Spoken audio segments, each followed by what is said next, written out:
İFO-da medal alan ilk qızın, belə deyək, təcrübə necədir, bu necə bir hissdir, onu soruşmaq istəyirəm səndən və səncə Azərbaycanda qızların, xüsusilə də qızların bu sahəyə marağı, beynəlxalq olimpiadalara marağını necə artıra bilərik? Məncə İFO-dan medal qazanan ilk qız olmağın motivasiyası çox önəmlidir. Məncə, yəni bir sahəyə gələndə, xüsusilə də olimpiyada, elm kimi bir sahəyə gələndə məhz qız olmağın bir fərqlilik kimi olduğunu düşünmək lazım deyil. Çünki rəqabət ortamı hamı üçün eyni olur burada.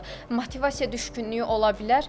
Çünki bu biraz bizim Azərbaycanda mental olaraq yəni olan bir şeydir ki, qızlar daha çox humanitar sahələrə yönəlir, oğlanlar texnikiyə. Yəni əslində statistikalar da bunu göstərir ki, texniki fənlərdə yəni oğlanları daha çox yəni dominantdılar.